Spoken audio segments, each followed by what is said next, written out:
সূর্য আছে, অন্ধ দেখে না। জন্মগত অন্ধকে যদি জিজ্ঞেস করেন অন্ধ কালো কেমন, বলে যেমন তেমন। বলে সাদা কেমন, বলে যেমন তেমন। বলে লাল কেমন, বলে যেমন তেমন। সবুজ কেমন, বলে যেমন তেমন। আমি সবুজও চিনি না, সাদাও চিনি না, কালোও চিনি না, লালও চিনি না। আমার জিন্দেগি অন্ধকার, আমার চোখ নেই, আমি দুনিয়া দেখি না, সূর্যও দেখি না, সূর্যও চিনি না, দুনিয়াও দেখি না, সবুজও দেখি না, আকাশ নীল আমি বলতে পারবো না, কারণ আমার চোখে নূর নাই, নূর নাই। এই মাটির চোখের মধ্যে নূর দিল কে? একসাথে বলেন, কে দিল? আল্লাহ। তাহলে আমাদের আছে কি? কিছুই নেই। কি আছে? একসাথে করেন, কি আছে আমাদের? কিচ্ছু নেই তো আমাদের। আমাদের কিছু আছে? নাই তো, আমাদের কোনো কিছু নাই। জিহ্বায় স্বাদ দিছে কে? চোখে আলো দিছে কে? জবানে ভাষা দিছে কে? পেটে খাবার দিল কে? হজম শক্তি দিল কে? শক্তি কি দেখা যায়? শক্তি অনুভব করতেছেন। প্যারালাইসিস রোগীরে জিজ্ঞেস করেন, ও রোগী তোমার কি অবস্থা? বলে জিন্দেগি বরবাদ।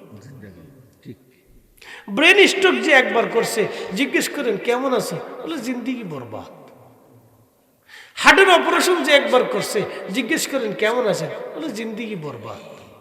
ডায়াবেটিসে যারা ধরছে, জিজ্ঞেস করেন, বলে কোনো ওষুধ নাই। ক্যান্সারে যারা ধরছে, জিজ্ঞেস করেন, বলে জীবনের কোনো অ্যান্সার নাই, জিন্দেগি বরবাদ। তা আমাদের আছে কি ছাতা? কিচ্ছু নাই। তারপরেও আমরা জমি নিয়ে পাড়াপাড়ি করি।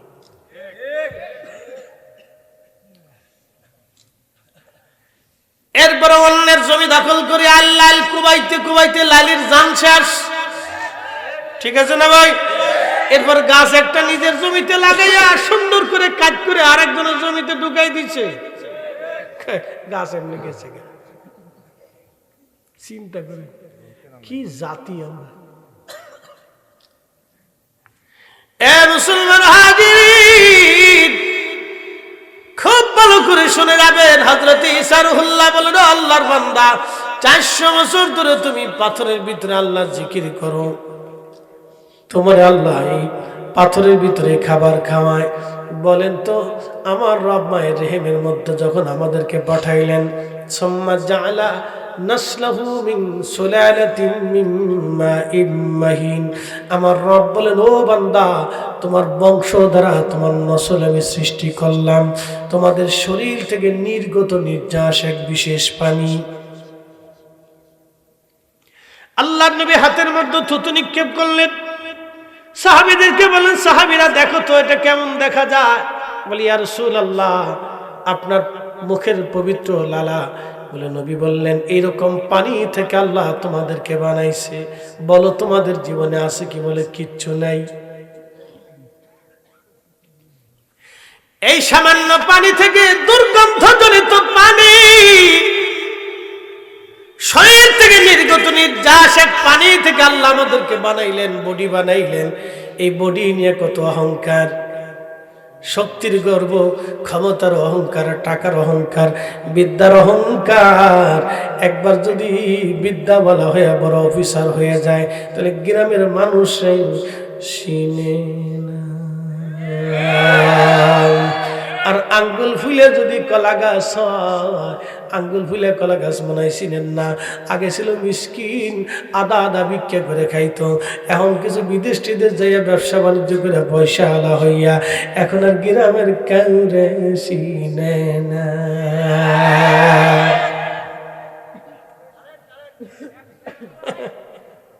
মানুষ যে কত কোয়ালিটি, শয়তানের দূরে দাঁড়িয়ে দাঁড়িয়ে হাসে, হাইবে। আমি 9টা লক্ষ বছর ধরে আল্লাহরে সেজদা দিছি, আল্লাহ আমার সেজদার বিনিময়ে মুআল্লিমুল মালায়েকা বানাই দিছে। ফেরেশতাদের আমি চ্যান্সেলর ছিলাম, সে ঠিকানি কথা না, ফেরেশতাদের প্রধান ছিলাম। আমার ওয়াজ শুনে ফেরেশতারা কাঁদতো। আর তুই 60 বছরের জিন্দিগি পাইয়া একটু ললিপপ খাইয়ে মনে করছিস যে কি হয়ে গেছিস তুই।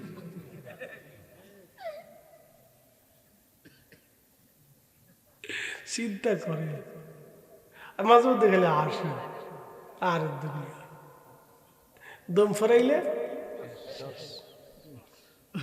24 ঘন্টা পরে পায়খানার রাস্তা দিয়ে পোকা বের হবে।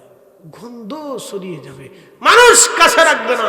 প্রাণের স্ত্রী আপনাকে দ্রুত গতিতে কবরে ঠেলে পাঠাবে, কাছেও উঠবে না। আপনার স্ত্রীকে ডাক দিয়ে যদি বলা হয় আব্দুল আলিম মারা গেছে, আজকের রাতটা লাশের পাশে বইসে আপনি পাহারা দেন, কোনো বেডি বইবু? কি মনে হয় বেডিরা তবু আর শুনতেছে? কেউ চাচিরা বইবেন নি চাচার কাছে? কেউ আপারা বইবেন নি ভাইয়ের পাশে, মরা লাশের পাশে? বইতেন না, ও ভালো করে জানি, বইতেন না, ডরাইব, ভূতে ধরব। তাহলে এই বিবির জন্য কেন সুদ খাবেন আপনি? প্রশ্ন আছে না? তাহলে এই বিবির জন্য ঘুষ কেন খাবেন আপনি? আমার মসজিদে, হাউজিং এ, ধনী দরিদ্র, সিটারে, বাটবারে, বুজুর্গ, শয়তানে সব মুসল্লি আমার মসজিদে আছে, মা হাউজিং এ সব কোয়ালিটির মুসল্লি আছে। ভাইজান আমার, হুজুর ইমাম সাহেব হুজুর বললেন, হুজুর আফসোস, করোনার সময় বাবা মারা গেছে, বহু পয়সাওয়ালা বাবা মারা গেল। আমরা কাফন দাফনের জন্য রেডি করলাম, গোসল করাইলাম, কাফনের কাপড় পরাইলাম, ছেলেটাকে 10টা বার রিকোয়েস্ট করলাম, আসেন আপনার বাবার চেহারাটা একটু দূর থেকে দেখে যান। ছেলেটা বলল, হুজুর আপনারা কাজ সেরে দেন, আমি যাব না, যাব না গো, যাব না গো, যাব না, শুধু খা ঘুষ খা, শুধু খা ঘুষ খা, শুধু খা ঘুষ খা, তারপরে বুঝবি ঠেলা কারে কয়।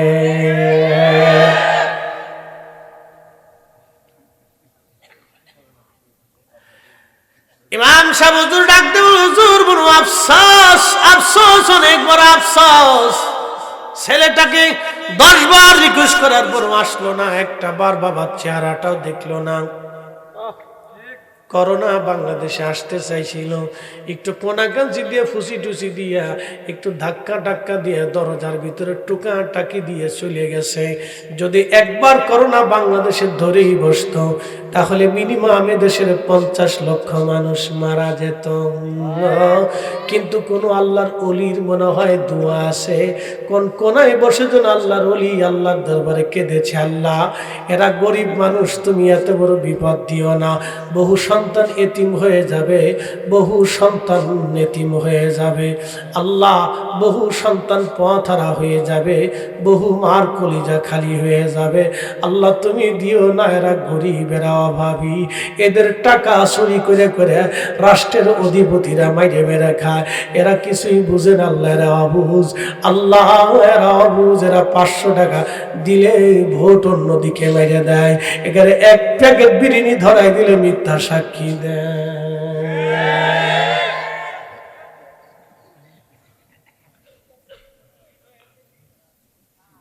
মিষ্টি মিষ্টি সালে কিন্তু মারতেছি,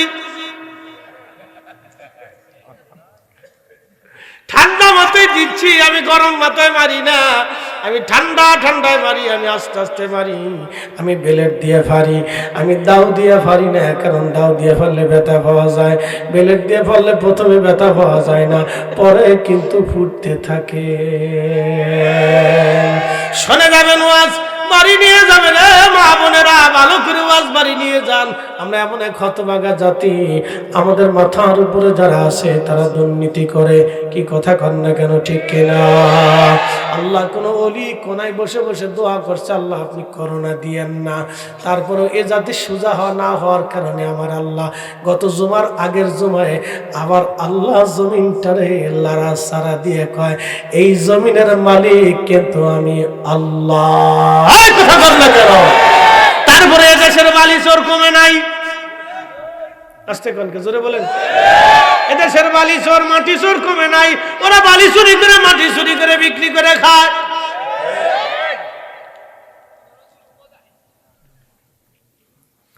এ মুসলমান ভালো করে শুনে যাবেন, আমরা শ্রেষ্ঠ উম্মত, শ্রেষ্ঠ উম্মত, আমরা শ্রেষ্ঠ উম্মত, আমরা শ্রেষ্ঠ, আমরা পৃথিবীর মধ্যে শ্রেষ্ঠ। আর আমরা কিছু হুজুর রাশিকা মিলাদ বন্ধ করে দাও, দোয়া বন্ধ করে দাও, জানাজা এই কে তারপরে কি কয় ফাতিহা বন্ধ করে দাও, এরপরে মানুষ খাওয়ানো বন্ধ করে দাও, এরপরে নামাজের পরে দোয়া বন্ধ করে দাও, এরপরে 8 টাকার তারাবির নামাজ বানাও, বুকে হাত বেঁধে নামাজ পড়ো। এটা নিয়ে আমরা গুতাগুতি করতেছি। আমরা আছি শুধু ইতালি, এনারে এ গুতাচ্ছে, এরে হে গুতাচ্ছে। রমজান মাস আসলে কাঁচা দিয়ে নামে যা 8 টাকা তারাবি বানাতেই হবে। ইস, আল্লাহ ওনারে টেন্ডার দিচ্ছে, উনি 8 টাকা তারাবি বানাতেই হবে ওনার। এদেশের মানুষ হাসতে হাসতে জাহান্নামে চলে যাচ্ছে। বলে হুজুর কিভাবে যায়? সারা বাংলাদেশে এত পরিমাণে সুদ ও সয়লাভ হয়ে গেছে, মানুষ হাসতে হাসতে সুদ খায়। সুদ খাওয়াকে তারা গুনাহ মনে করে না। কি কথা খারাপ কইছি ভাই? সুদ খাওয়া গুনাহ মনে করে না, মিথ্যা বলা গুনাহ মনে করে না, মানুষ ঠকানো গুনাহ মনে করে না, ওয়াদা ভঙ্গ করা গুনাহ মনে করে না, আমানতের খেয়ানত করা তারা গুনাহ মনে করে না। না, এরা মনে করে না, এটা গুনাহই মনে করে না। আর মোবাইল আসার পরে মোবাইল আসার পরে তো মিথ্যার কোনো শেষ নেই। ঘরের ভিতরে শুয়ে থেকে আমি ঢাকায় আসি, ঢাকায় থেকে বসে আমি ঘরের ভিতরে শুয়ে রয়েছি ভাই। শরীর ভালো না, শরীর ভালো না, শরীর কিন্তু সুস্থ, ভাই শরীর ভালো না, শরীর চলে। আর টাকা যদি পান তাহলে হয়েছে,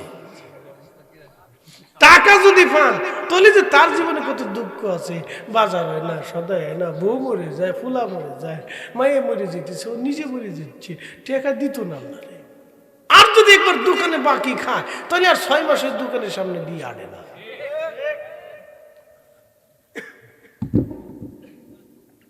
মিথ্যা এ জাতি গুনাহই মনে করে, এটা গুনাহ মনে করে না। এই জন্য অবস্থা খুব ভয়াবহ। এই জন্য ভূমিকম্প একটু লাড়াচাড়া দিচ্ছে, আমি দিয়ে গেলাম, সামনের তারিখ যেটি দেবো একবারে বাটাম চালান দিয়ে দেবো।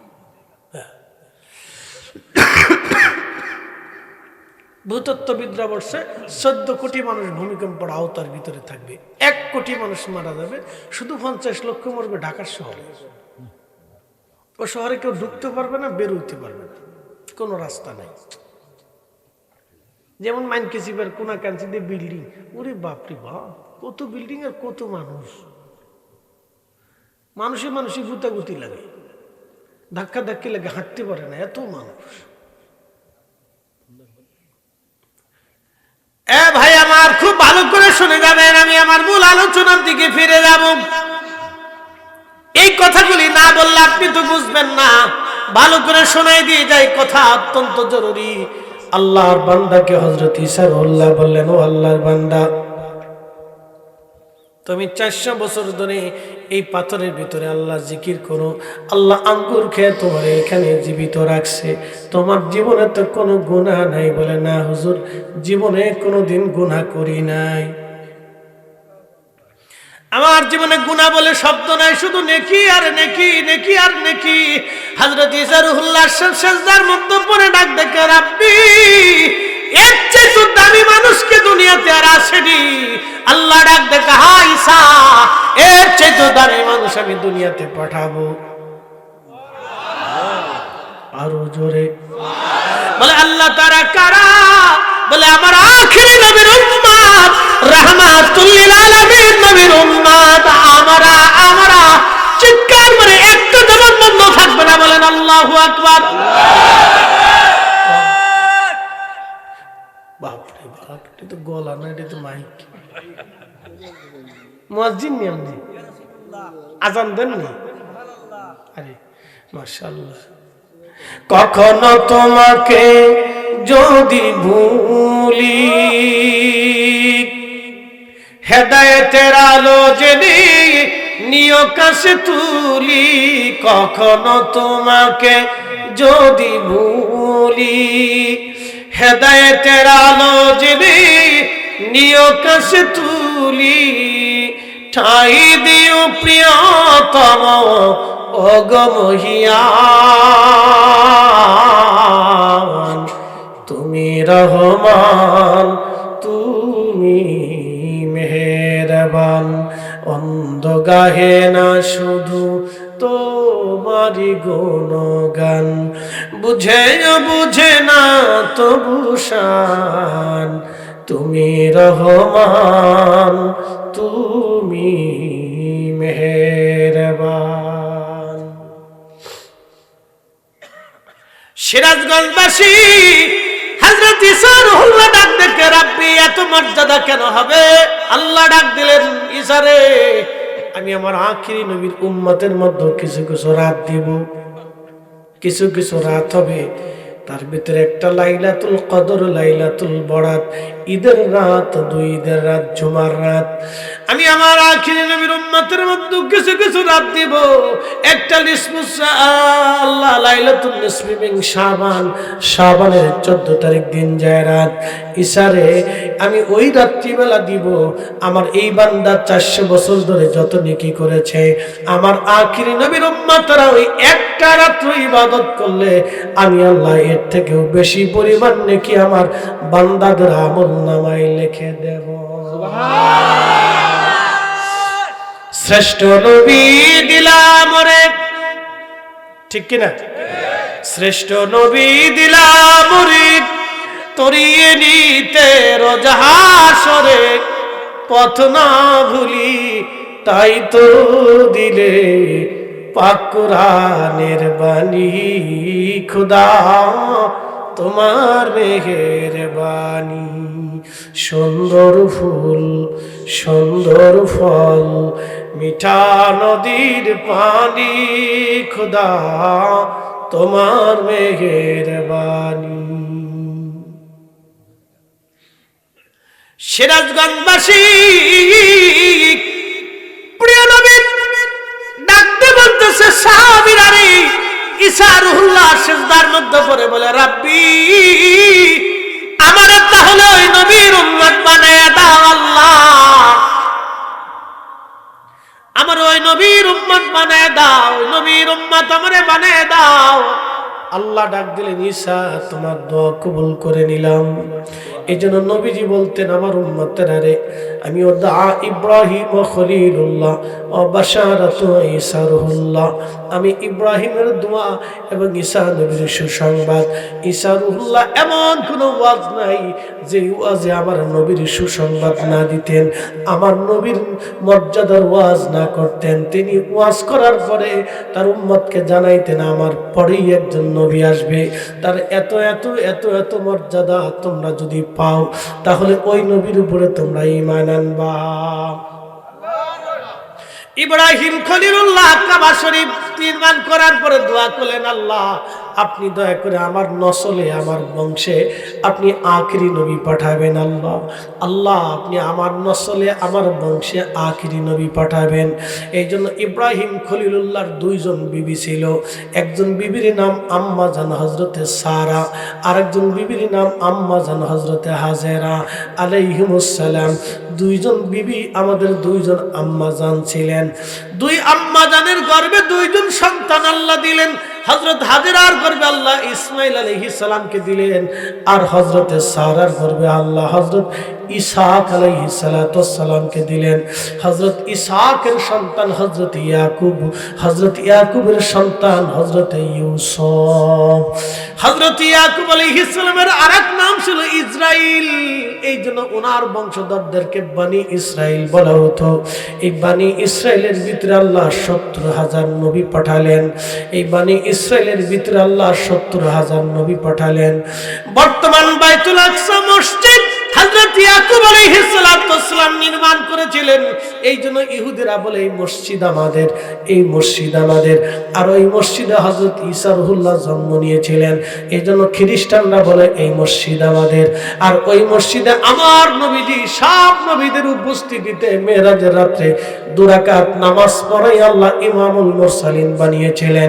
এই জন্য আমরা মুসলমানরা কই মসজিদ আমাদের।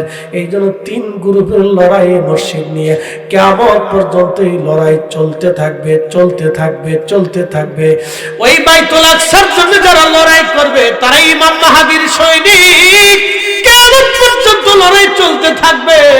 ওই বাইতুল আকসার জন্য কিয়ামত পর্যন্ত লড়াই চলতে থাকবে, লড়াই চলতে থাকবে। ওই লড়াই যারা শহীদ হবে, লড়াইয়ের পক্ষ যারা নেবে তারা ইমাম মাহদীর সৈনিক, এবং ওই লড়াইয়ের বিপক্ষে যারা যাবে, প্রত্যক্ষ এবং পরোক্ষ যারা বিরোধিতা করবে, ওরাই হলো দাজ্জালের সৈনিক।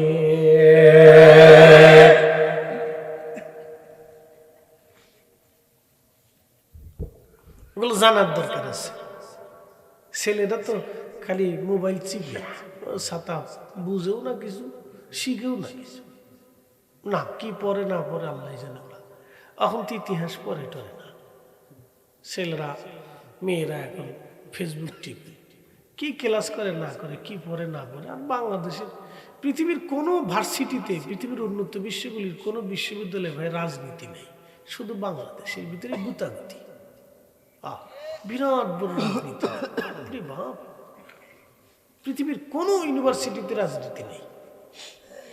আপনি চলে যান পৃথিবীর কোনো ইউনিভার্সিটি, মদিনা ইউনিভার্সিটিতে যান, কোনো রাজনীতি নেই। আল আজহারে চলে যান, রাজনীতি নেই। অক্সফোর্ড, হার্ভার্ডে চলে যান, কোনো রাজনীতি নেই। একটা শব্দ বলতে পারবেন না, শুধু লেখাপড়া গবেষণা, শুধু লেখাপড়া গবেষণা। কে কত প্রযুক্তিগতভাবে আগাইতে পারে, কে কত মেধা খাটাইতে পারে। হ্যাঁ, ওদের দেশের ছেলেরা মেয়েরা হাফ প্যান্ট পরে ল্যাংটা চলে, ফ্রি সেক্সের দেশ। কে কেমনে চলতেছে, ফিরতেছে, ঘুরতেছে, কোনো ঝামেলা নাই। মারামারি, দরাদরি, গুতাগুতি, কিলি কিলি, খুন খারাপি কিচ্ছু নেই। শুধু বাংলাদেশের ভিতরে গুতাগুতি। কবে যে দেশ শান্ত হবে, ভালো হবে নিজেও জানি না। মাঝে মধ্যে দোয়া করি, আল্লাহ যদি ভালো না হয় তাহলে ভূমিকম্প দিয়ে দেবো, কি করবা।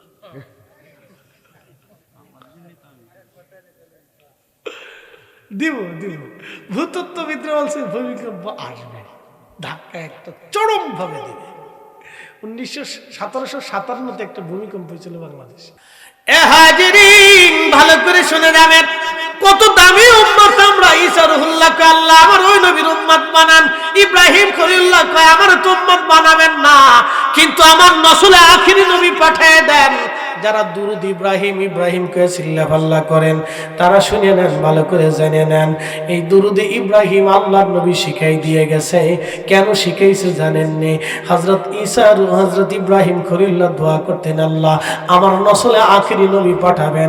আল্লাহর নবী তার আদি পিতা হযরত মিল্লাতের বাবাকে তিনি ভুলে যান নাই।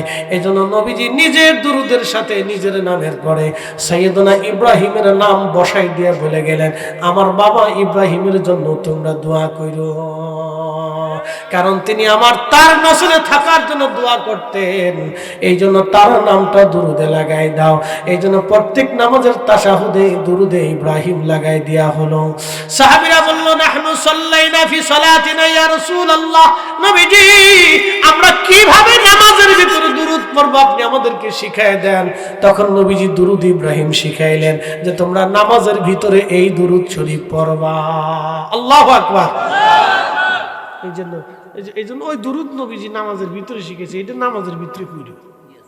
আর এটা নিয়ে আমরা বাইরে নিয়ে যুদ্ধ লাগিয়ে দিচ্ছি। আর এদিকে ঘুষ করে রাখা, তোরা দুরুদ নিয়ে ঝগড়া করা, আমরা ঘুষ খেয়েই যাবো। না, অসুবিধা নাই, ঘুষ খেয়েই যাবো। এই জন্য চাকরি নিতে হলে ঘুষ দিতে হবে।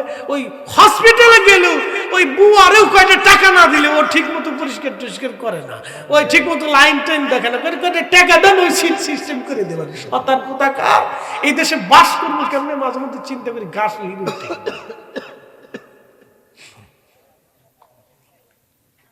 আর আমরা হুজুরা মিলাদ নিয়ে ঝগড়া দেখি, বিরাট যুদ্ধ চলতেছে, খিতাবাদি দিয়ে বহাস টহাস দিয়ে লড়াই চলতেছে, কে কারে ঠকাইতে পারে, কে কারে জিতাইতে পারে। যত মিলাদের পিছনে লাগছে তত ঘুষখোরের পিছনে লাগলে এ দেশের ঘুষখোর 95% নাই হয়ে যেত।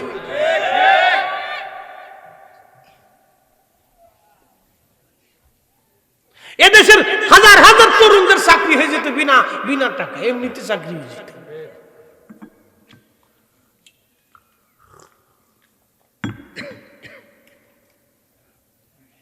চলে যান, কে কষ্ট হচ্ছে নাকি? যায়েন না, বসে। অনেকে চিন্তা করতেছে সিন্নি নেই তো জায়গা, না যায় না। কথা শুনে যান, কাজের কথা, বেকাজের কথা কিন্তু আমি একটাও বলতেছি না, গুরুত্বপূর্ণ কথা বলতেছি, কোনো বিরোধিতা না, আমি বোঝার জন্য বলতেছি। আমরা অসুস্থ, দিন দিন অসুস্থ হয়ে পড়তেছি। জানেন কি অবস্থা? এদেশে গরিব মানুষের কোনো উন্নত চিকিৎসা আছে দেখাইতে পারবেন? কোন রিক্সাওয়ালা যদি হার্ট স্ট্রোক করে বলে তার রিং পরাইতে হবে, বলেন ফাও পরাবে কেউ? তার জমি বেচে হলো, রক্ত বেচে হলো, তার বিবির গহনা বিক্রি করে হলো, তার এগুলি হার্ট রিং বসাইতে হবে। আর না তো বা তার মরে যেতে হবে। উপায় আছে? সরকার এদেরকে চিকিৎসা দেয়। সরকার একটা হসপিটাল তৈরি করতে পারতো না গরিবদের জন্য? কি কথা কর না কেন? কি কথা কর না কেন?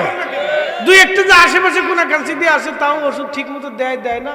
তা মাথা ব্যথার ওষুধ, পেট ব্যথার ওষুধ, কটা গ্যাসের বড়ি, এই তাছাড়া আর কিছু টিছু নেই। এই কোন রকম চলে আর কি, কোন রকম চলে।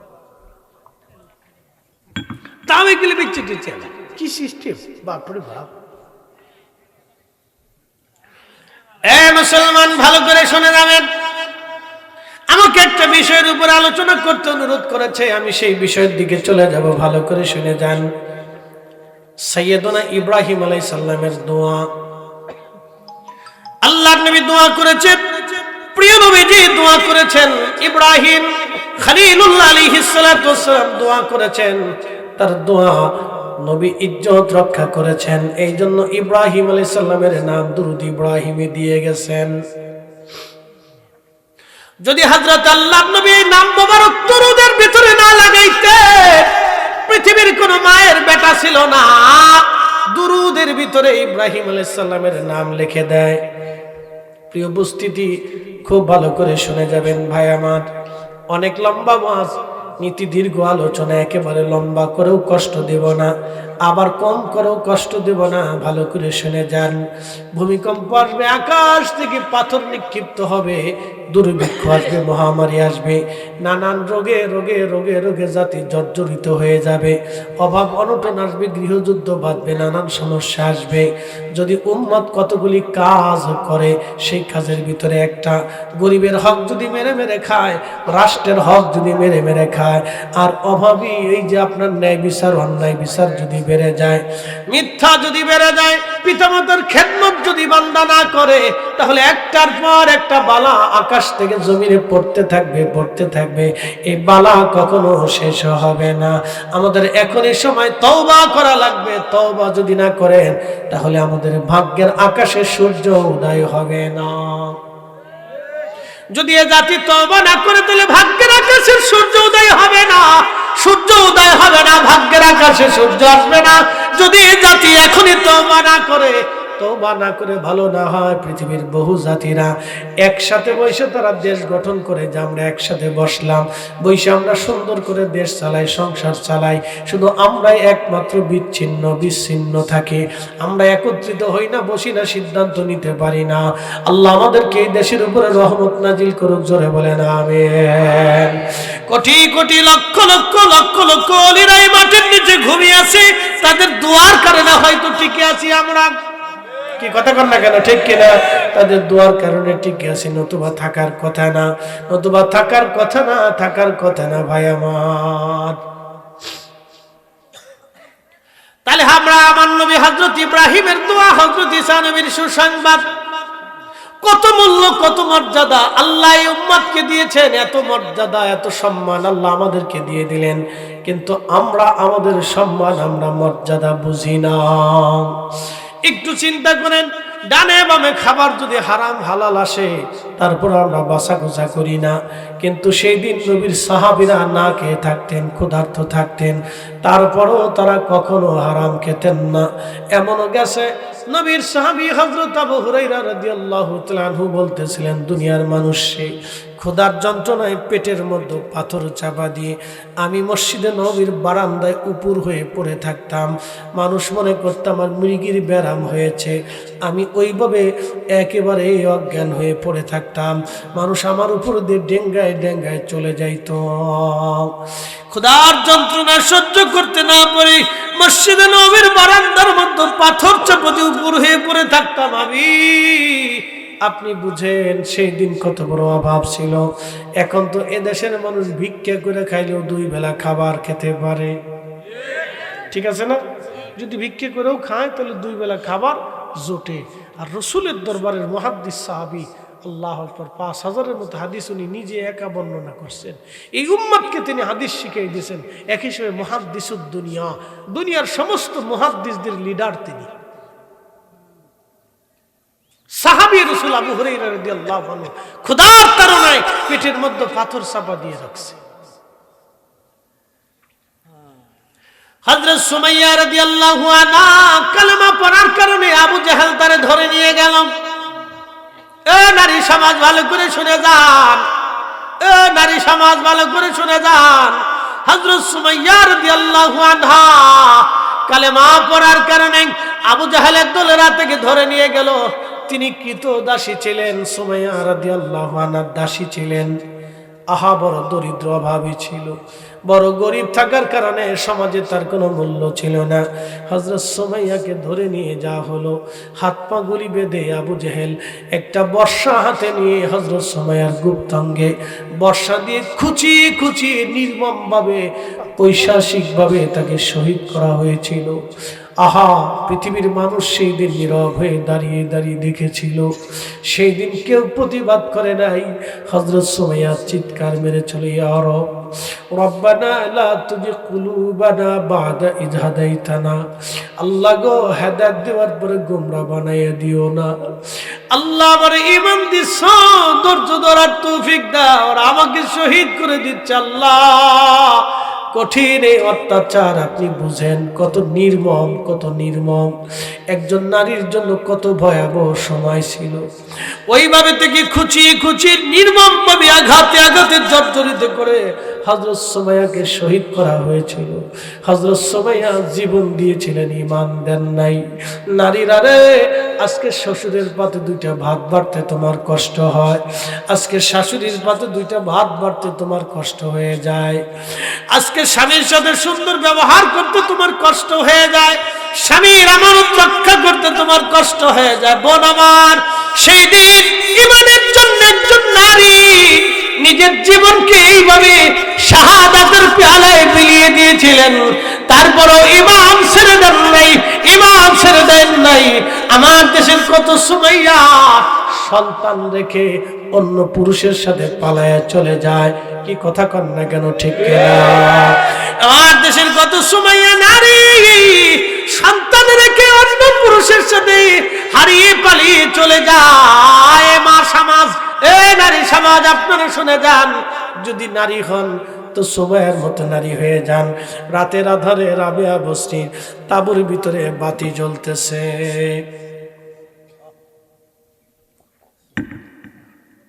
মালিক চিন্তা করলো, রাবেয়ার বস্তি ঘরের ভিতরে বাতি জ্বলে কেন? মালিকের সন্দেহ লাগলো, রাবেয়া বুঝি অন্য কোনো পুরুষের সাথে সময় কাটাচ্ছে।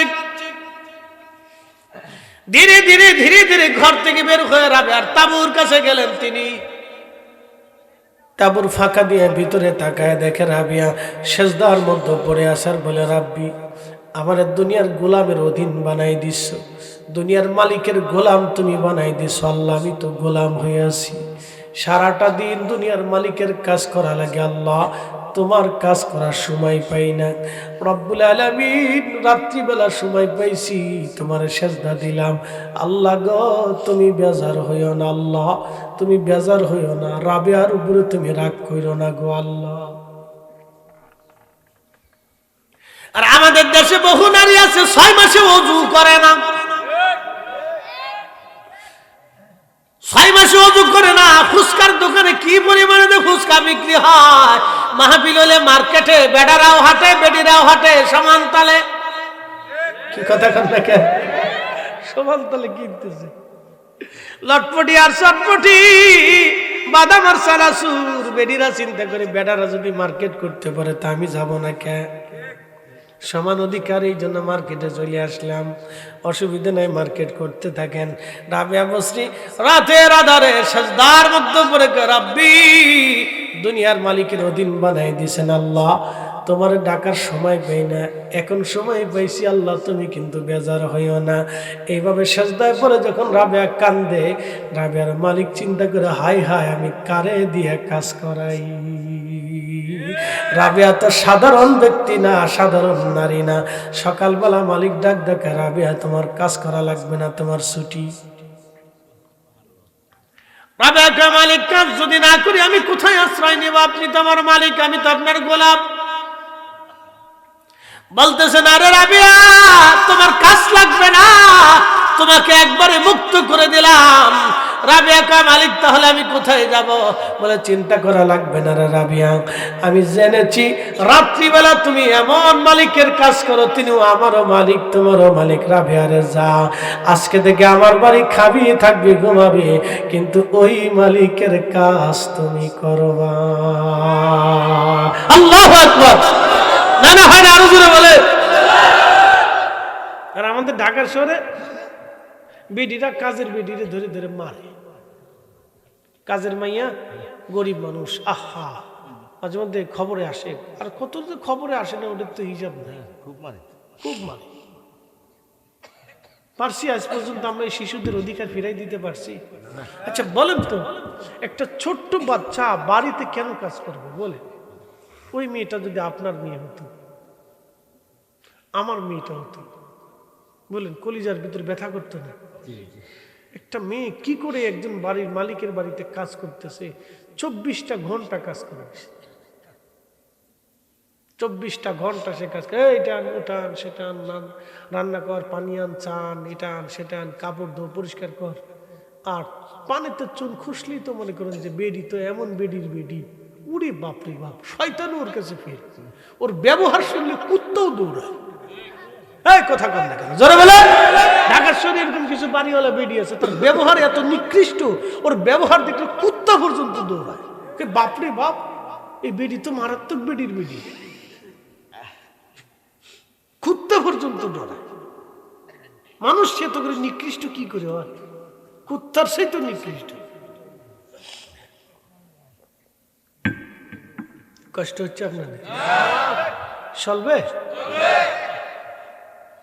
মানুষ হইয়া ভবেতে আসিয়া মানুষের করিলাম কি? আমি নবী না মানিলাম কি যে ভুল করিলাম, আমি নবী না মানিলাম কি যে ভুল করিলাম, ভস্মে ঢালিলাম ঘি। মানুষ হইয়া ভবেতে আসিয়া মানুষের করিলাম কি?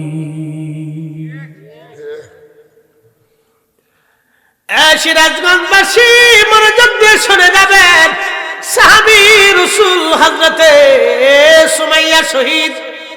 সুমের স্বামীর নাম হযরত ইয়াসার রাদিয়াল্লাহু আনহু।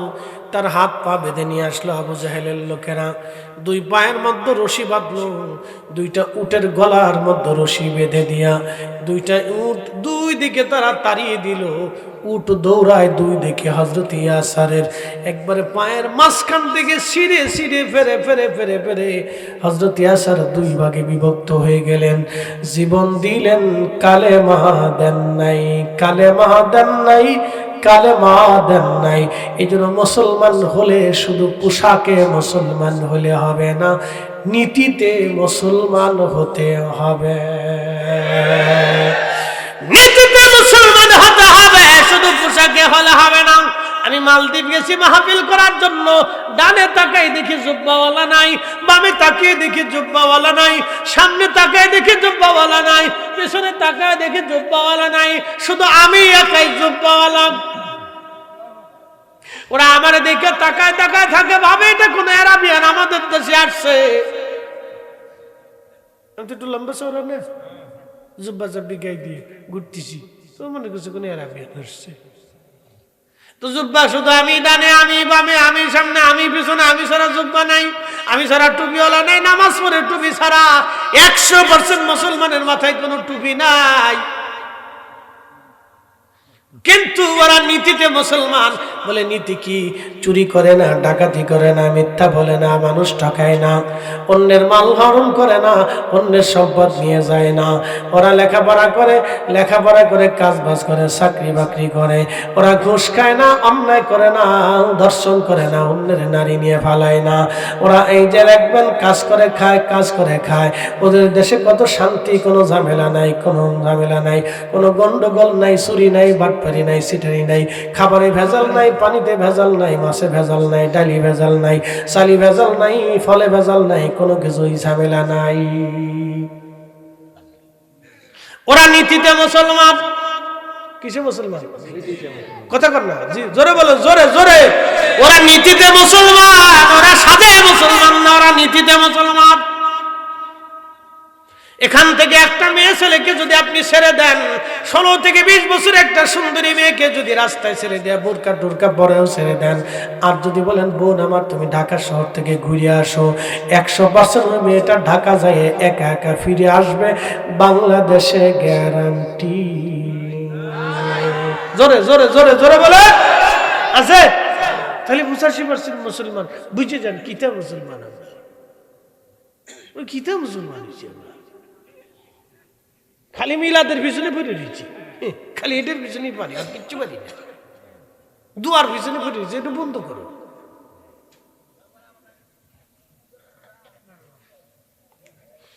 আমরা দুয়ার পিছনে লাগছি, বন্ধ করে, এটা বন্ধ করে, এটা বন্ধ করো। যেটা বন্ধ করার দরকার ছিল সেটা বন্ধ করতে পারি নাই, যেটার বিরুদ্ধে লাগার কথা ছিল সেটার বিরুদ্ধে আমরা লাগতে পারি নাই।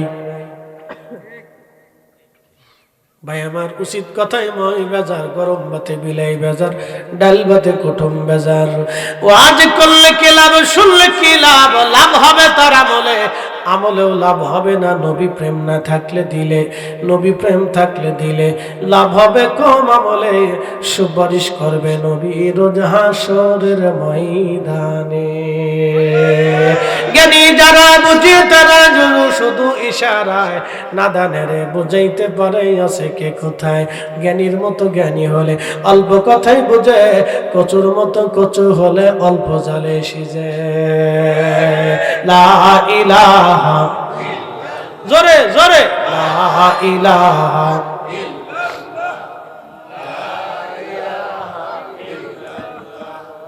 লা ইলাহা, লা ইলাহা। আসিয়া বলে আল্লাহ আল্লাহ, ফেরাউন দিছে কত জ্বালা। আল্লাহ বলেন ও জিবরাইল, আল্লাহ বলেন ও জিবরাইল, খুলো হে জান্নাতের তালা। লা ইলাহা, জোরে লা ইলাহা, লা ইলাহা ইল্লাল্লাহু মুহাম্মাদুর রাসূলুল্লাহ সাল্লাল্লাহু আলাইহি ওয়াসাল্লাম। এদেশের মুসলমানের ভিতরে যদি খুঁজেন, ভূমিকম্প আসবে, মহামারী আসবে, টর্নেডো আসবে, বিপদ আসবে, প্রিয় নবী বলেছেন তাসবির দানা ছেড়ে দিলে টপ টপ করে একটার পর একটা, একটার পর একটা তাসবির দানাগুলি যেইভাবে পুঁতির মালাগুলি ছিঁড়ে ছিঁড়ে চলে যায়, ছিঁড়ে ছিঁড়ে টপ টপ টপ টপ করে পড়তে থাকে, ঠিক ওই রকম আকাশ থেকে বিপদ আসবে, ঘূর্ণিঝড় আসবে, টর্নেডো আসবে, মহামারী আসবে, দুর্ভিক্ষ আসবে, জমিন কাঁপবে, ভূমিকম্প আসবে, অতিবৃষ্টি, অনাবৃষ্টি, বন্যা আসবে, সাইক্লোন আসবে, নানান ধরনের বিপদ একের পর এক আসতে থাকবে, আসতে থাকবে, আসতে থাকবে। নবীজি 14টা কারণ বলে গেলেন, তার ভিতরে অন্যতম একটা কারণের নাম হলো বাবা মার খেদমত থেকে সন্তান জুদা হয়ে যাবে, বাবা মার সাথে ছেলেরা নাফরমানি লিপ্ত হবে, প্রচুর পরিমাণে ঘরে ঘরে বাবা মার অবাধ্য সন্তান তৈরি হবে। আজকে বাংলাদেশে যদি আপনি তাকান, 50 থেকে 80% ছেলে মেয়েরা বাবা মাকে মানে না, মানে না গো, মানে না। আর বেডিরা শাশুড়ির পথে ভাত বাড়ে না, শ্বশুরের খাবার দিতে চায় না।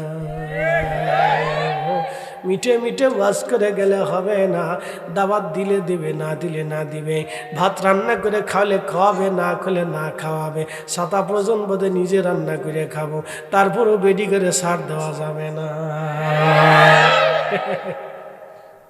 অসুবিধা নেই, রান্না করতে হয় না, ছাত্র বয়সে রান্না করে খেয়েছি কত।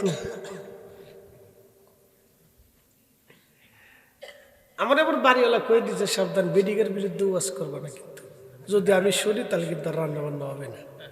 12 নম্বর সিগন্যাল দিয়ে রাখছে। আমি কিছু অসুবিধা নাই, আমি সিস্টেম করি কবারি, টেনশন নাই তোমার। আমি সিস্টেম করে কবারি, অসুবিধা নাই, তুমি চিন্তা করো না। তোমাদের পক্ষে করতে হবে না তো বিপদ। ঘরের ভিতরে ঘূর্ণিঝড় বাঁধলে তো বিপদ না, তো ঘর ঠিক রাখতে হয়। আমি তো তোমরা তো আল্লাহ দুনিয়াতে সব জায়গায় তোমরা দিয়ে দিচ্ছে আল্লাহ, সব জায়গায় সব, অসুবিধা নাই। এ নারী সমাজ ভালো করে শুনে যা, সন্তানরা যখন পিতামাতার থেকে বহু দূরে চলে যাবে, ভূমিকম্প আসবে, এটা আমার কথা না ভাই। 1450 বছর আগে সোনানুত তিরমিজিতে রাসূল করিম সাল্লাল্লাহু আলাইহি ওয়াসাল্লাম এভাবে শিক্ষা দিয়ে গেছে, উম্মত আকাশ থেকে বিপদ আসতে থাকবে যদি সন্তানরা পিতামাতার সাথে নাফরমানি করে। আপনাদের এই লালমনিরহাট আছে না, লালমনিরহাটে একটা থানা আছে হাতিবান্ধা। কত হাতি যে বাইন্ধে রাখছে আল্লাহ জানে। হাতিবান্ধা থানা একটা বাজারের নাম হচ্ছে গুতামারি। আমি বললাম আপনার কি গুতা মারেন? না, গুতা মারি না। তো বাজারের নাম গুতামারি রাখছে কেন? মুরব্বীরা রাখছে, যাক ভালো। তো গুতামারি বাজার, ওই এলাকায় মাহফিলে গেছি, এক ভদ্রলোক সভাপতি, তিনি হাজি সাহেব মানুষ, খুব শিক্ষিত মাস্টার সাহেব।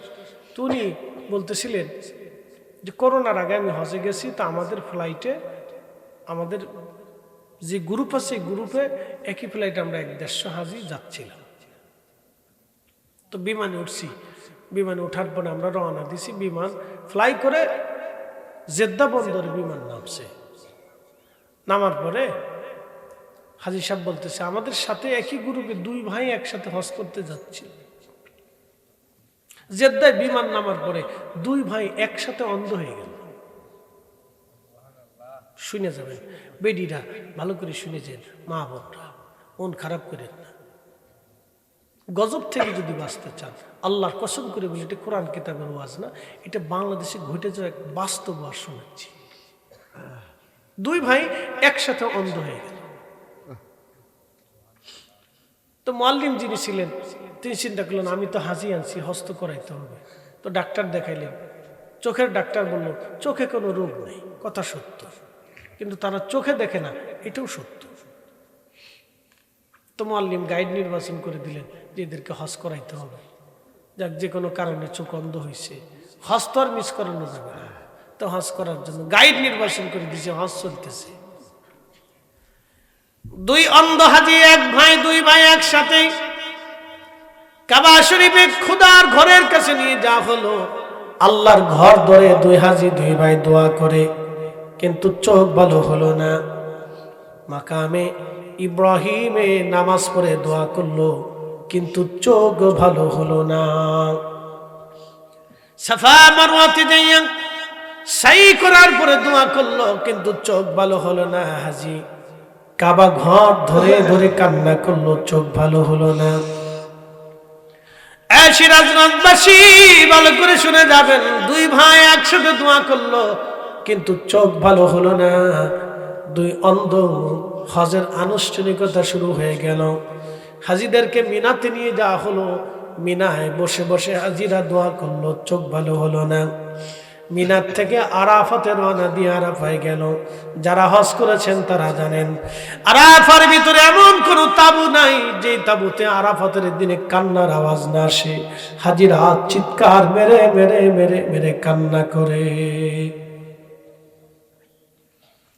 কারণ আরাফাতের মাঠ এমন একটা মাঠ, যে মাঠে দোয়া করলে আল্লাহ আসমান থেকে দোয়াগুলি কবুল করে নেয়। হাজির দোয়া ওইখানেই মূলত কবুল হয়ে যায়। হাজি আরাফাতের মাঠে যখন কান্না করে তখন হাজির দোয়া কবুল হয়ে যায়। আল্লাহর সাথে সাথে হাজির দোয়াকে কবুল করে নেয়। হাজি আরাফাতে কান্না করলো, কিন্তু চোখ ভালো হলো না। ও মুসলমান, 2 ভাই রওনা দি আরাফাত থেকে মাগরিবের সূর্য ডোবার পরে হাজিরা রওনা দেয়, মুজদালিফায় আসে। মুজদালিফায় এশা এবং মাগরিবের নামাজ একসাথে পড়ে। হাজি হেঁটে হেঁটে জমারাতে আসি শয়তানকে পাথর মারার জন্য। শয়তানও দাঁড়াই থাকে, দেখি কোন হাজি আমার আজকে পাথর মারার জন্য আসে। দেখে এর ভিতরে কিছু সুইডে হাজি আসে, কিছু ঘুষে হাজি আছে। এমন হাজি আছে অন্যের জমি মেরে দিছে, আজ পর্যন্ত ফেরত দেয় নাই। অন্যের দোকান জোর করে দখল করে নিছে, দোকান ফেরত দেয় নাই। বনের জমি দখল করছে, কোনোদিন আর ফেরত দেয় নাই। এমন হাজি ওইখানে যে শয়তান যে পাথর মারার জন্য যখন পাথর মারে, শয়তানে হাসে, কয় রে তুই সিটার আইছিস, আমি সিটার রে পাথর মারার জন্যে।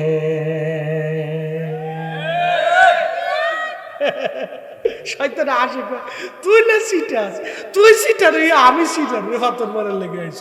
তো পাথর আমারে মারার দরকার না, তোরে মারার দরকার।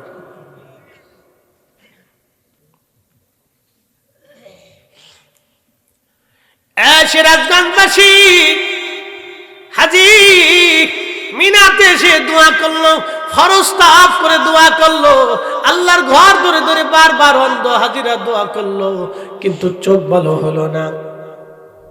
দুই ভাই হজ করতে করতে মদিনাতুল মুনাওয়ারা গেল, নবীজি রওজা শরীফে গিয়ে সালাম দিল।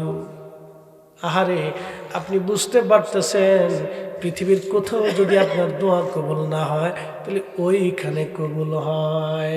বলে হুজুর কেমনে কবুল হয়? আল্লাহ বলেন ওয়ালাউ আন্নাহুম ইযলামু আনফুসাহুম জাউকা ফাস্তাগফিরুল্লাহ আস্তাগফার লাহুমুর রাসূল লাওয়াজাদুল্লাহ তাওয়াবার রাহিমা।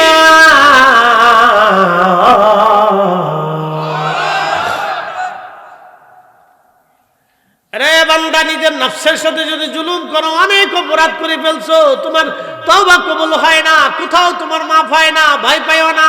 আমার নবীর বারগাহে চলে যাও, দরবারে মুস্তাফাতে চলে যাও, যাওয়ার পরে ওইখানে তুমি তওবা করো, আমি আল্লাহর কাছে তুমি মাপ চাও, মাপ চাও। যদি তোমার ব্যাপারে আমার রাসূল রিকমেন্ড করে, সুপারিশ করে, তাহলে লাওয়াজাদুল্লাহ তাওয়াবার রহিম।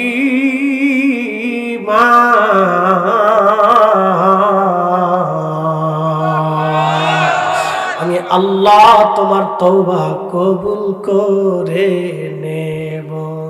আমাদের দেশে একদল আছে, বুকের উপরে হাত বেঁধে নামাজ পড়ে, হেরা কয় কি জানেননি? হজ করবেন, মদিনায় কেন যাবেন? আল্লাহকে শুধু হজ করলে কাজ হবে না, মদিনায় আসো আসো, এইখানে আসতে হবে। হে মদিনার পিছনে লাগছে, কিন্তু ঘুষের পিছনে লাগতে পারে নাই। হে মদিনার পিছনে লাগছে, শয়তানের ঘুরে গিয়া ওইদিকে লেগেছে, তুই এত ওয়াজ কর। এদেশের লক্ষ লক্ষ ছেলেরা বাপ মাকে মারে, লাঠি দেয়, ধমক দেয়, মারে, পিটায়, খাবার দেয় না, ওষুধ কিনে দেয় না, চিকিৎসা করায় না। কথা কর না, জোরে বলো। ও জাহান্নামে চলে যেতেছে আস্তে আস্তে ছেলেরা, ও তার দিকে তাকাবে না, ও মদিনার বিরুদ্ধে ওয়াজ করতেছে। আল্লাহ ওর টেন্ডার দিয়ে পাঠাইছে।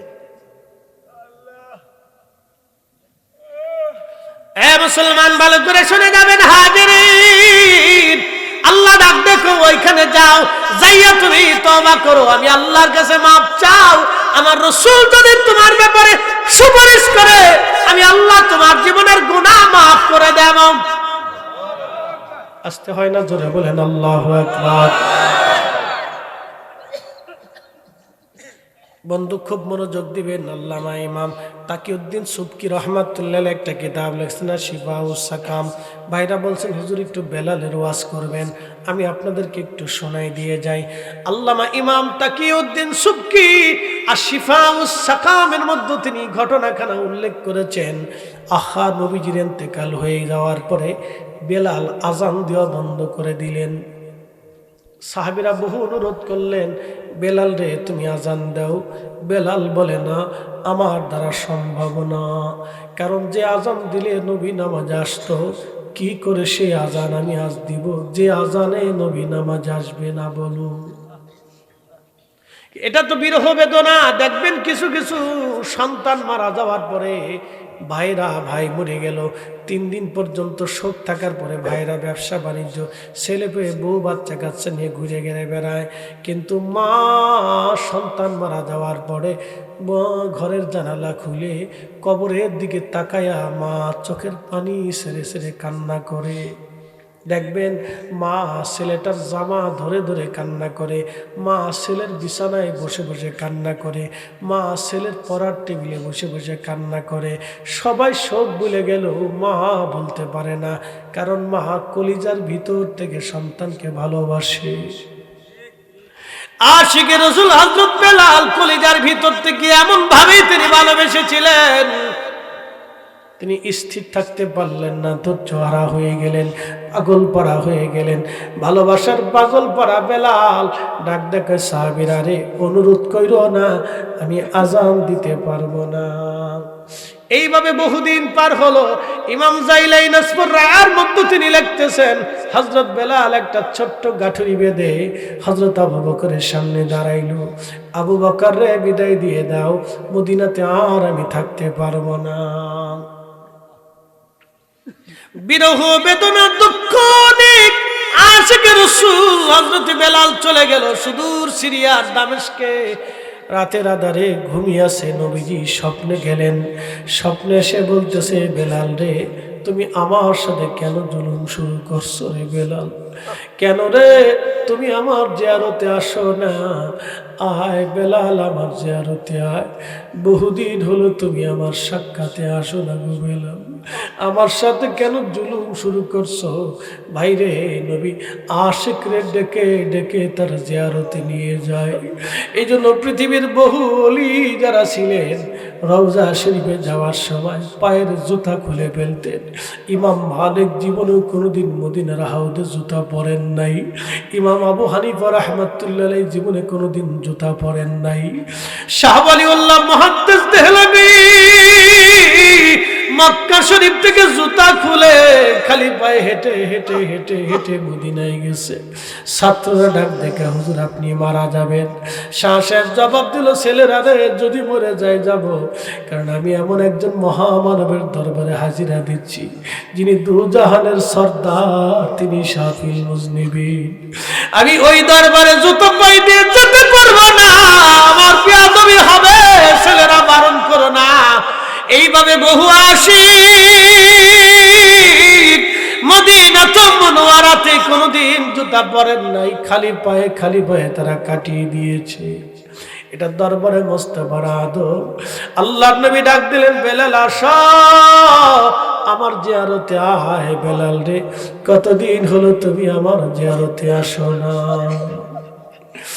আমি জানি প্রেমে পাগল সে তো মদিনা, আরে প্রেমানলে পুরে মরি, প্রেমানলে পুরে মরি, ওহে রব্বানা।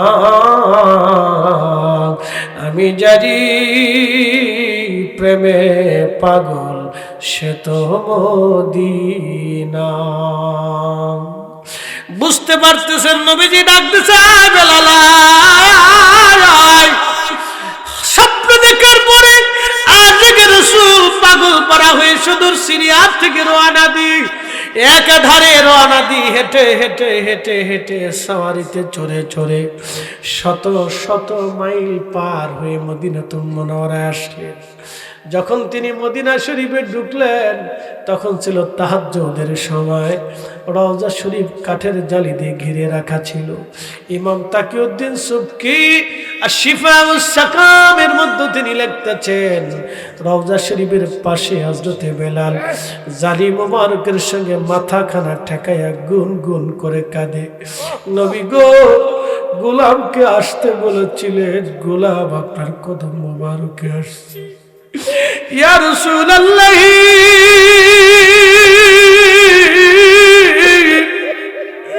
আমি আসছি, আপনি আসতে বলেছিলেন, গোলাম হাজির।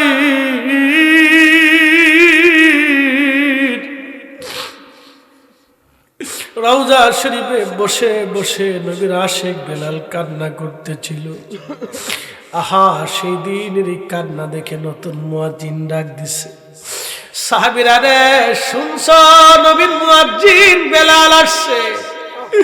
সাহাবীরা ঘর থেকে বের হয়ে দৌড়ে এসে দেখে নবীর মুয়াজ্জিন রওজা শরীফের পাশে বসে বসে কান্না করতেছে।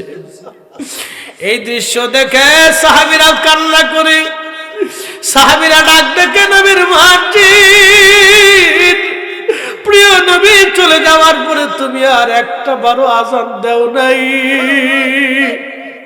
নবীর মুয়াজ্জিন গো, একটা বার তুমি আজকে আমরা আযান শুনে যাও, আমাদেরকে একটা বার আযান শুনে যাও। হযরত বেলাল কাঁদে, সাহাবীরা রে, আমি আযান দিলে কি নবী আসবে নি?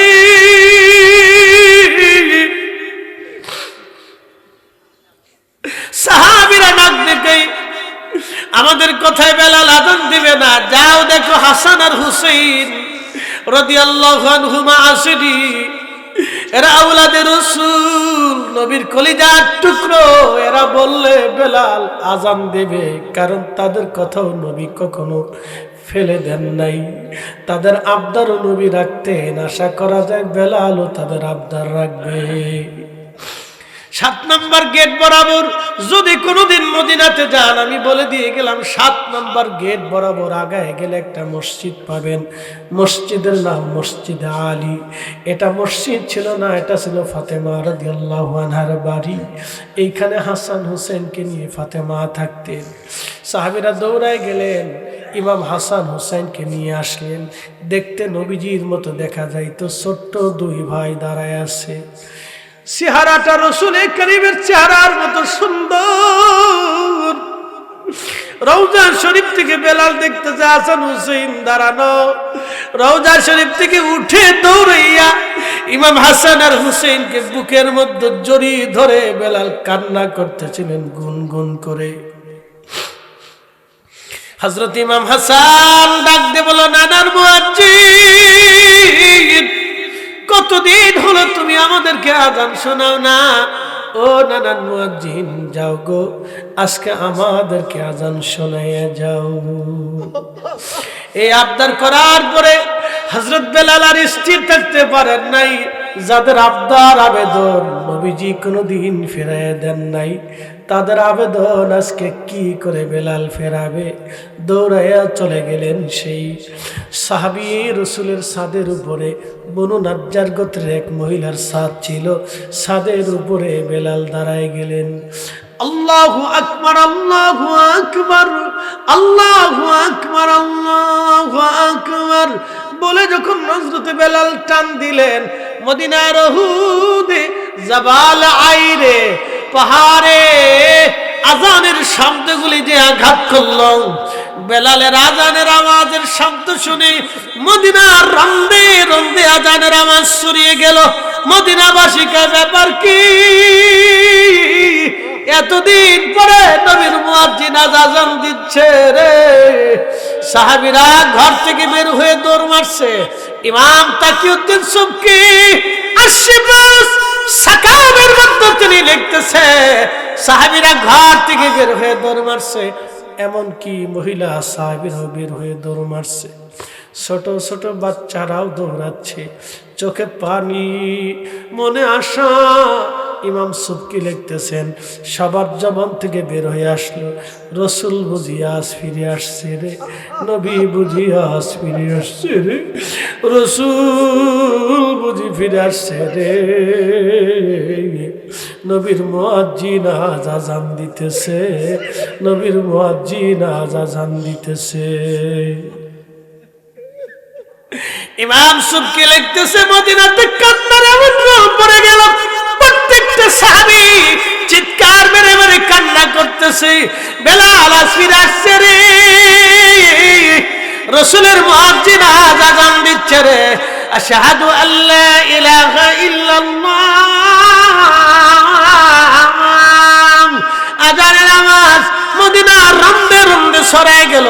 সাহাবীরা পাগলের মতো দৌড়াচ্ছে, রাসূল বুঝি ফিরে আসছে রে, নবী বুঝি আসছে রে, আজ নবী বুঝি আসছে রে। পাগল পাড়া হয়ে সাহাবীরা দৌড়ায়।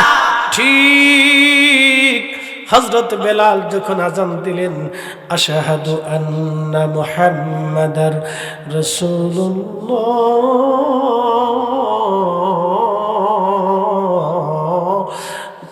গত জুমার আগের জুমাতে যেমন মাটি কেঁপে উঠেছিল, ঠিক ওইভাবে মদিনার মাটিগুলি থরথর থরথর করে কেঁপে উঠল। মদিনার মাটিগুলি থরথর থরথর করে কাঁপতেছিল।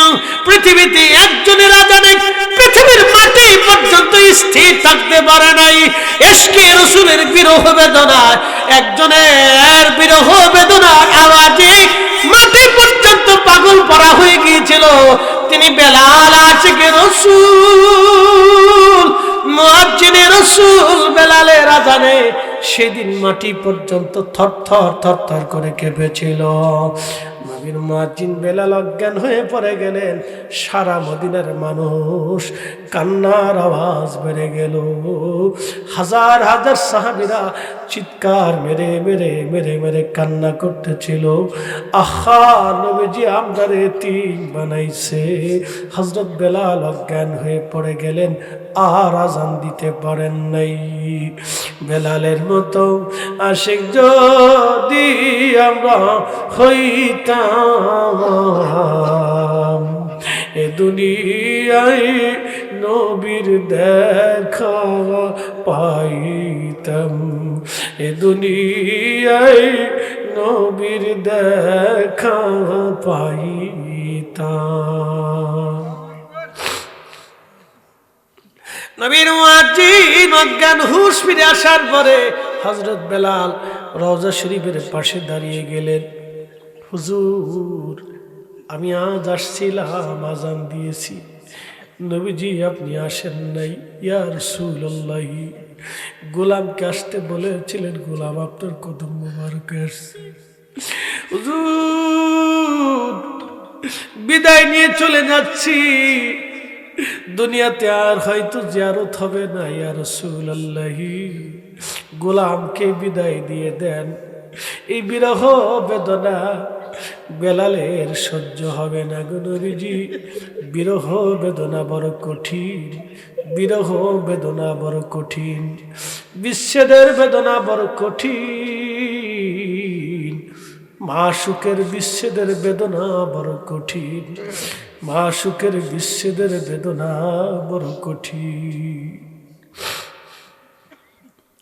হে রাসূল, তোমায় ভালোবাসি,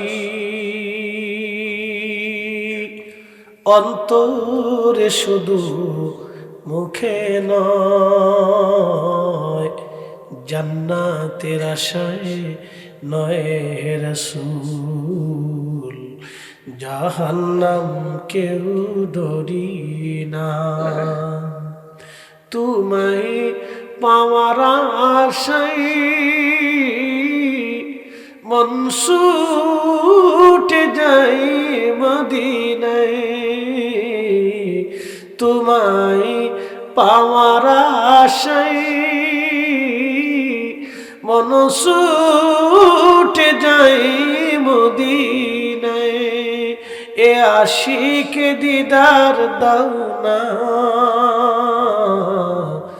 আর দূরে থাকিও না।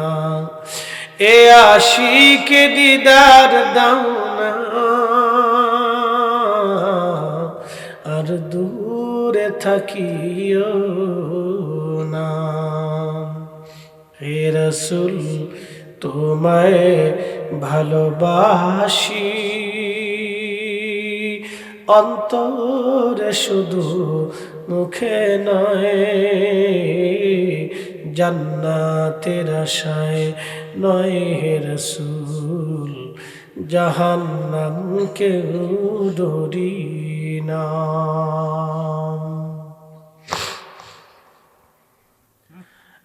সিরাজগঞ্জবাসী, আজকে রাসূলের কথাগুলি শুনাইলাম, এই জন্য হাজী ওইখানে দোয়া করলো কিন্তু কাজ হলো না। রিয়াজুল জান্নায় বসে বসে দোয়া করলো, কবুল হলো না।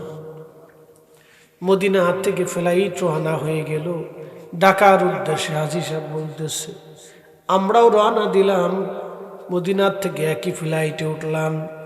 বিমান আকাশে উড়লো, যত বাংলাদেশের দিকে আসে তত ওই দুই হাজির চোখের আলো ফিরতে থাকে। বাংলাদেশে যখন আসলো, পড়ার চোখের আলো একেবারে ফিরে গেল।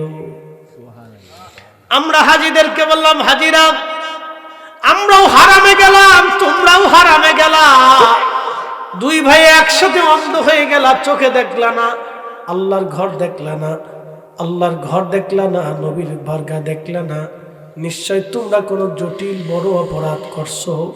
বলো তোমাদের জীবনের ভুল কি? কেন তোমরা অন্ধ হয়ে গেলা? কারণ কি? দুই ভাই চোখের পানি ছেড়ে দিয়ে কাঁদে, বলে হাজিরা জীবনের অনেক বড় ভুল। বলে ভুল কি? বলে দিয়ে যাও, আজ আমরা শুনবো। দুই ভাই ডাক ডাকা, হাজিরা আমাদের গাড়ি বাড়ির অভাব ছিল না, খাবারের অভাব ছিল না, ঘরের অভাব নাই, ঢাকাতে আমাদের বাড়ি আছে, কিন্তু দুই ভাই ঝগড়া করে মা আর বাবাকে বৃদ্ধাশ্রমে রেখে আসছিলাম। মা আর বাবা বৃদ্ধাশ্রমে ওইভাবে মারা গেছে। মা বাবার মনের দুঃখ আর বদদুয়ার কারণে আমরা বুঝছি, ক্ষুধার ঘরে গেলাম কিন্তু অন্ধ হয়ে রইলাম, চোখে দেখলাম না, হজ কবুল হলো না। আল্লাহর নবী ডাক ডেকে, আমার উম্মত রে, মা বাবার চেহারার দিকে যদি মায়ের নজরে তাকাও, একটা কবুল হজের সওয়াব হবে।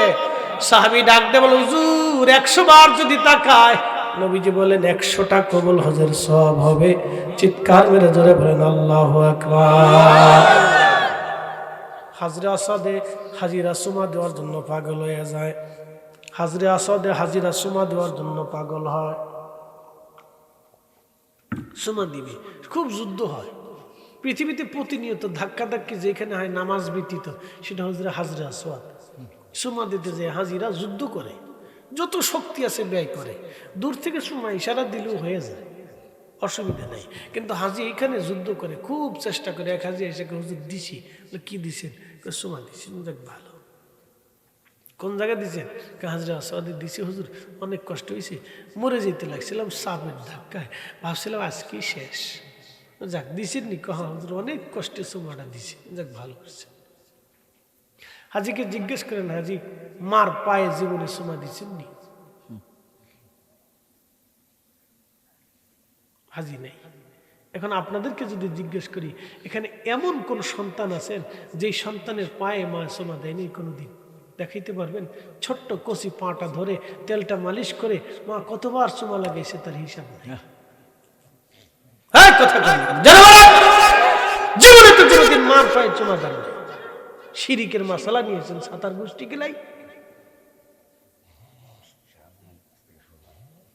জীবনে কোনোদিন মার পায়ে চুমা দেন না। শুনে রাখবেন, যে সন্তান মার পায়ে চুমা দেয়, সে সন্তান বাবা মার চেহারার দিকে তাকিয়ে চোখ রাঙিয়ে কথা বলতে সাহস করে না। শিখে যান এগুলো শিখে যাওয়াটা জরুরি। সন্তানদেরকে আদব শিক্ষা দিয়ে, লম্বা কথা বাড়াবো না, গুরুত্বপূর্ণ কথা হয়ে গেছে, গুরুত্বপূর্ণ কথা বলেছি, 2.5 ঘন্টা আপনাদের সামনে একটানা কথা বলছি, বিরতি দিই নেই, একটানা কথা বলছি, বিরতি দিই নেই, গুরুত্বপূর্ণ কথা আপনাদেরকে শোনাইছি। আল্লাহ শ্রোতা বক্তা সবাইকে আমল করার তৌফিক দিক, সকলে বলেন আমিন। তাবারক বিরিনি ছাড়া আপনারা বসে আছেন, আল্লাহর দরবারে আপনাদের জন্য দোয়া করি। অনেক জায়গায় সিন্নি না থাকলে মানুষ জায়গা, যে সিন্নি মিনি নেই তো জায়গা, তো মহিলারাও আছে, তাদের জন্য দোয়া করি। আমার এখান থেকে কিছু কথা শুনে যাবেন, এই কালেকশনে কিছু বাকি আছে। দোয়ার আগে কেউ কিছু আসেন কিনা, নাম টাম বলবেন কিনা, একটা লোক উঠবেন না, 10টা মিনিট টাইম আমাকে দেন, 5-7-10 মিনিট